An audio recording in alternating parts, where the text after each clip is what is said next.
thir tu te chi bai le te kule tun chu ma chuan kham khoi lalai kan non chok chok don ani kham khoi la khi kan khfuranga amai ro chu mulo tak kan lo ringing kham khoi lalai video kan ron chok chok don ani tu nei lo thir hawang ule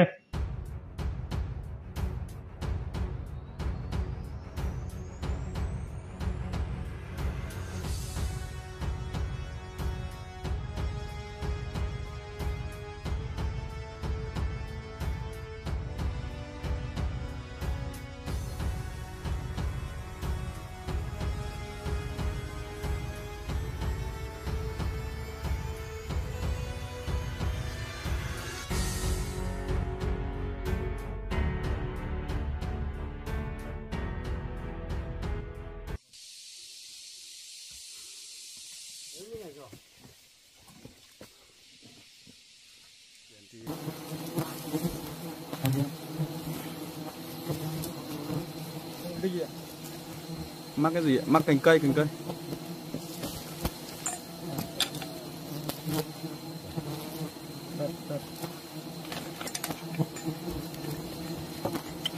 góc cạnh sắc đá này cho nó đỡ tì vào thang với dây. Vượt qua tổ ong rồi đấy nhỉ? Ba lô chào ăn thêm đấy. Đúng nghe ăn thêm đấy. Có vướng không đeo phía? Vướng cái để thả nhiều dây là ngon vậy nhỉ?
Đau lắm anh ạ.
Tàu rất là to rồi.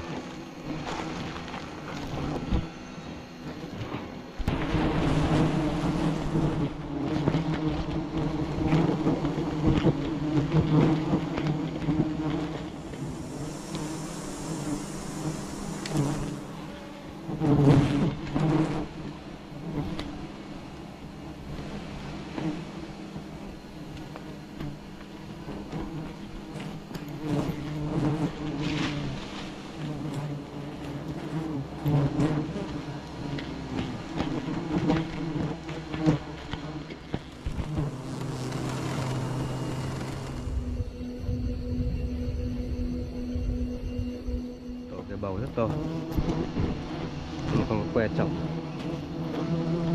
rất xa luôn.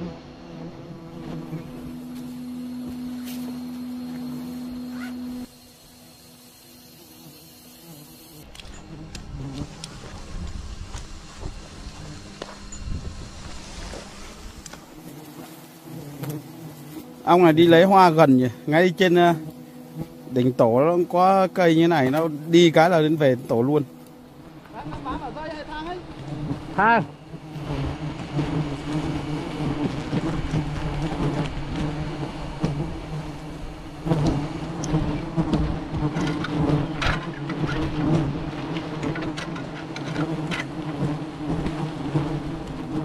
Nam đang tìm cái vị trí mà để chọc cây vào, kéo người vào.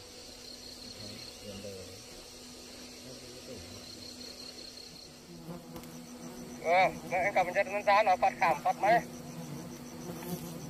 Xa lắm.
Kéo căng dây xanh lên tí đây. Ok. Ok.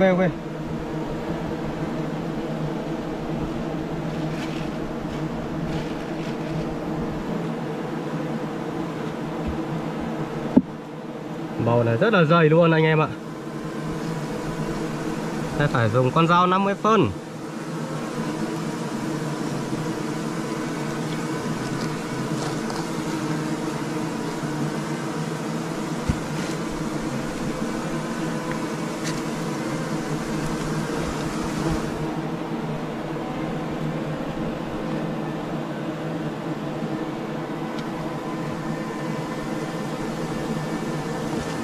Ôi dồi.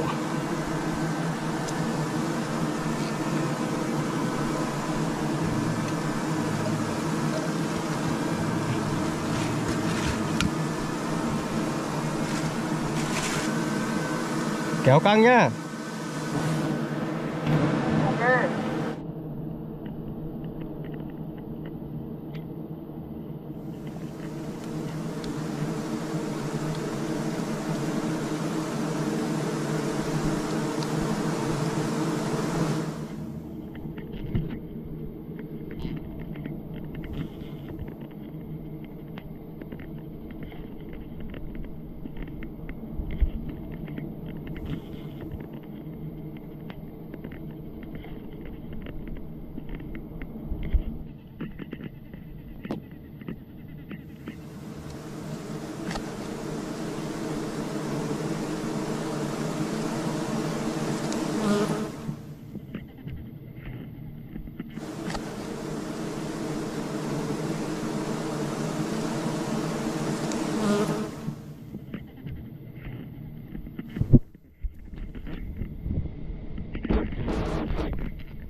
Ui lẹp quá.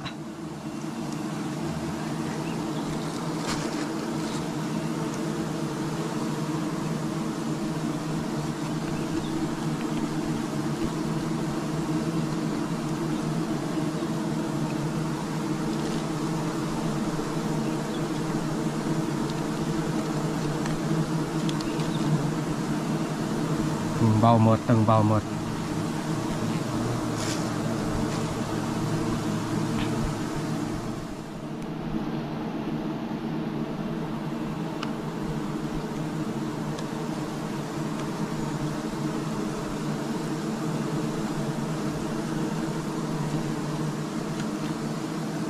Đấy, mật này rất là đẹp luôn này, rất là già.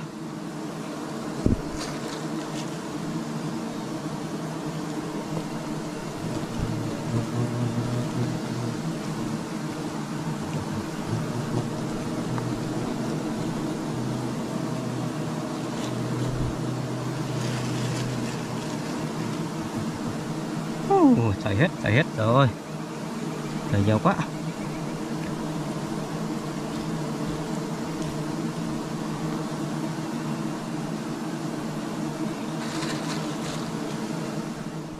Giờ em bắt đầu xuống mật. Mình đón mật nhá. Nhưng mà dây này nhỏ quá, nguy hiểm quá, hơn 30 cân. Không sao là xuống đất an toàn.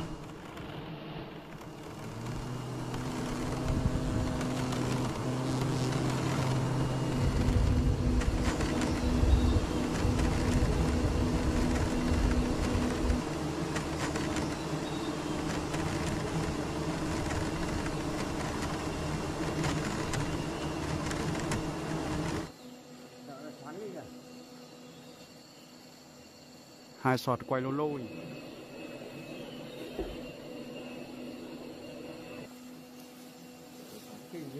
Ui, hai sọt đầy.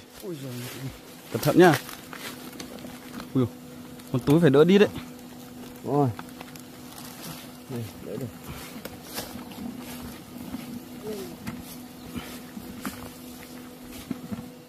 Đỡ đi nó bục anh bạn rồi. Lên mà lạng có nghỉ đấy, trong tí nữa ra hỗ trợ. Lên đây, lên đây. Nhặt qua những con trên này. Nhặt hết những con lõi. Xong để đem về ấy nữa. Hả? Ui đẹp nhỉ. Anh em đang tiếp tục kéo lên trên để khai thác. Con dao kia đâu? Ở tắc chal he mày du tầm đôn là vật lum đôn em. Vàng ươm. Một chỗ này đẹp nhỉ. Đặc nhỉ. Mật nó đặc nhỉ. Thơm này nó đến nó chanh ăn mạnh ở trên lá cây bên dưới kìa. Nó ăn mới ghê. Anh em tranh thủ lọc luôn và nhặt những cái phấn có dính đấy ra với những con ong ra. Ô lê em chín hi cần run sập sửa thấy chín chín mấy xí la. Ở trang nghe clear tu te. Bye bye với cô lê.